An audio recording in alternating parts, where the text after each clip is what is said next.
Ikipe ya Manchester United niyo kipe ifite fan base nini mu gihugu cy'Ubwongereza ndetse no ku isi muri rusange, ukuyemo Real Madrid, ubundi hakurikiraho Manchester United ndetse na Barcelona ziba zihanganya.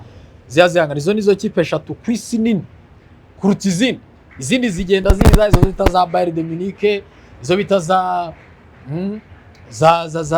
Arsenal, za Chelsea, izo za Atletico Madrid zigenda ziza gake gake, za Milan zo mu Butaliyani zari za kera uzashize, ariko iyo bita Manchester United ikoza gashya. Nuvuga ngo byamaze kwemezwa neza cyane ko igomba kubaka muri metero 350 uvuye kuri Old Trafford, bagiye kubaka iyo bita New Old Trafford.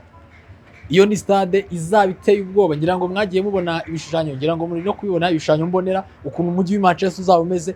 Ni stade igiye kumira izindi stade zose zo kwisi z'amakipe. Buri kipe yose izikifite stade uburetse Real Madrid yonyine niyo Manchester United izajya yigereranya nayo. Iyo kipe iyo stade rero ni stade izajya yicanwa abantu 100,000. Niyo stade nini muri UK.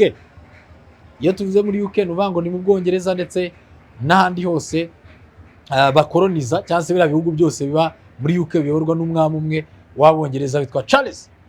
Manchester United rero iyo stade muri kureba, iyo miji muri kureba, uwo mujyi muri kureba no mujyi wa Manchester nukuzabusa, umujyi wose bagiye kugira umutuku.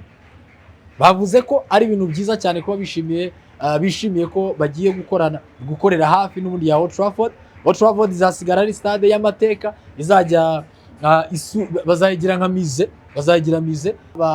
bahereka abakirarugendo, abantu baza gusura Manchester United n'ibigwi byayo, abo bantu bose bazajya bajya muri Old Trafford.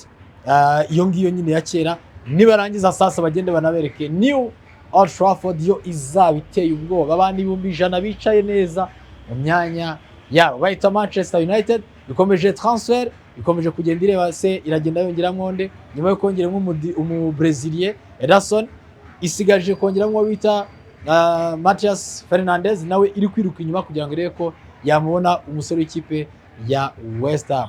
Transfer zayo turazazigarukaho mu minsi iri imbere. Reka tubanze tubabwire ibyo ngibyo bya stade bagiye kubaka iteye ubwo.